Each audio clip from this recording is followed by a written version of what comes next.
प्राकृतिक आपदा किसे कहते हैं?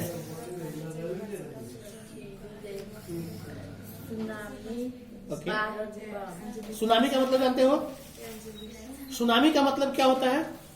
जब समुद्र में भूकंप आता है तो लहर ऊंचा उठता है, और जब लहर ऊंचा उठेगा तो किनारे जितना भी घर होगा उस सबको लेकर चला जाएगा अंदर, तो उसको सुनामी।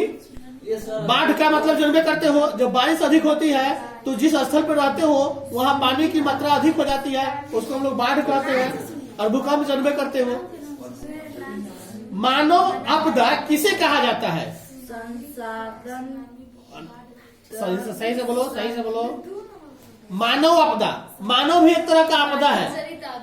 हाँ, मानव के द्वारा जो आपदा आता है, एग्जाम्पल मानो कि दो गुट में कभी किसी से झगड़ा हुआ और दो गुट झगड़ा करते करते पूरा गांव भिड़ गया, तो वो एक तरह से बड़का आपदा हो जाता है। यानी मानव जनित आपदा, मानव के द्वारा जो आपदा तैयार किया जाता है वो किसे मैंने कहा जाता है?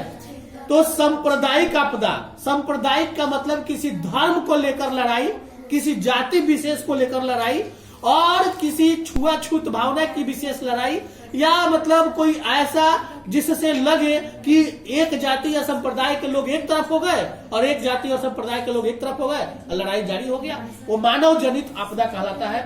दंगा, जिसको दंगा कहते हैं, जो हिमाचल की तरफ चल रहा है। आतंकवाद, आतंकवाद को मानव जनित में बहुत कम लाया जाता है, हालांकि मानव के द्वारा ही आतंकवाद होता है, लेकिन मानव जनित आपदा में ये आएगा। अगला क्वेश्चन है, सुनामी का प्रमुख कारण क्या है? सुनामी का मुख्य कारण क्या है? जल की अधिकता। समुद्र में भूकंप आना सुनामी का मुख्य कारण है। नदियों में बाढ़ आने का प्रमुख कारण क्या है?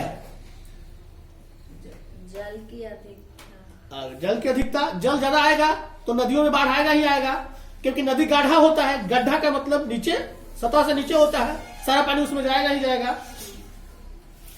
जा जाएगी मुफ्त में, हम जान रहे हैं। तुम लोगों का हर गलती को हम जानते हैं, लेकिन कुछ ऐसा गलती होता है जिसको नजरअंदाज कर दिया जाता है। अगर हर गलती पर सजा दे तो कोनो ऐसा दिन नहीं है कि बचोगे। हर गलती को ढूंढ कर सजा दे तो। बिहार का कौन सा क्षेत्र बाढ़ग्रस्त क्षेत्र है? किस क्षेत्र में बिहार में ज्यादातर बाढ़ आता है? दक्षिण बिहार। अब तुम किस बिहार में रहते हो, उत्तर में कि दक्षिण में? बोलो। उत्तर। यहाँ जो ग्रामीण बैंक है उसको क्या कहा जाता है? उत्तर बिहार ग्रामीण बैंक कहा जाता है ना। ऐसा ही दक्षिण में जाओगे ना, दक्षिण बिहार ग्रामीण बैंक होता है, साउथ बिहार ग्रामीण बैंक आता है। तो इस प्रकार से हम लोग उत्तर बिहार में है। किस नदी को बिहार का शोक कहा जाता है जी? पिटा जाएगी। कोसी नदी को। कोसी नदी। कारण क्या है, इसको शोक क्यों कहा जाता है? जितना जो बाढ़ आता है ना, समझो कि सारा पनिया उसी नदी के माध्यम से समाता है, इसीलिए उसको शोक कहा जाता है। यानी जब आता है तब लोगों को मन में एगो डर पैदा कर देता है, और लोगों के मन में भय पैदा होता है कि हमको घर छोड़ के कहीं जाना पड़ेगा। बाढ़ क्या है? मानव जनित आपदा है कि प्राकृतिक आपदा है? प्राकृतिक आपदा है। ये प्राकृतिक के द्वारा तय होता है। अब मान के चलो, एक बार नेपाल में हुआ था, नेपाल बांग्लादेश में भूकंप भी आया था, और वो भी भूकंप बहुत डेंजर, 5, 6, 7 का आया था भूकंप। और मतलब उसका माप जो है 5, 6, 7 रिएक्टर पैमाने का माप। अब उस पैमाने पर जब आएगा ना, तो जब धरती हिलेगा तो घर तो हिलना ही हिलना है। घर हिलेगा तो निश्चित है दरकेगा, टूटेगा। और नेपाल में बढ़िया बढ़िया घर तो है नहीं, सब वही है जो जैसे हम लोग गरीबी में पहले जिया करते थे और ईंट का घर बनाया करते थे मिट्टी से। ईंट तो मिट्टी का बनता है, लेकिन मिट्टी का गिलवा का घर बनता था, वो तो जल्दी भूकंप से टूटेगा। तो वहां है, लेकिन सब लोग वैसा नहीं है। बहुत घर टूटा, घर टूटेगा तो अंदर छोटा घर है, झोपड़ी है, तो बच उठ जाएगा। लेकिन अगर तनी ईटा का है तो गिरेगा तो बचना मुश्किल है। पहाड़ी इलाका है, एगो तो भूकंप और दूसरी वहां में ऊपर से भगवान बरस रहे थे, इसीलिए अगर भूकंप आएगा और घर ढहेगा या शहर ढहेगा, तो उस स्थिति में अगर बारिश हो तो बचाना सबसे मुश्किल काम होता है। क्योंकि पानी में तुम खौटोगे निकालने के लिए, अब पानी जो है उसको भर देगा, सांस लेना मुश्किल कर देगा। सूखने की स्थिति किस प्रकार आती है? अचानक या धीरे धीरे? अचानक। सुखाड़, अगर 1 साल बारिश ना हो तो पानी का स्तर नीचे चला जाएगा।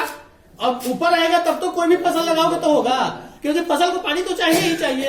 अब पानी में तो उसको जमीन में नमी तो चाहिए। सूखे के लिए जिम्मेवार कारक क्या है? वर्षा की कमी। वर्षा ही सूखे के लिए जिम्मेवार कारक है। अब पूरे जितना बिहार में जमीन है, सारे जमीन को तो एक साथ हम लोग पानी दे नहीं पाएंगे। अब बारिश होगा तो सारे जमीन को मिल जाएगा। अब कहोगे कि सर जिस एरिया में पानी होता है उसी एरिया में तो जमीन को मिलेगा। हम मानते हैं कि उसी एरिया में मिलेगा, लेकिन उसी एरिया में समतल सतह हमको भरपूर मात्रा में मिल जाएगा। ऐसा नहीं है कि बिहार में पानी नहीं होता है, कभी कभी ऐसा होता है जो सुखाड़ पड़ने की कगार पर रहती है। सूखे से बचने के लिए क्या करना चाहिए? जाओ इसका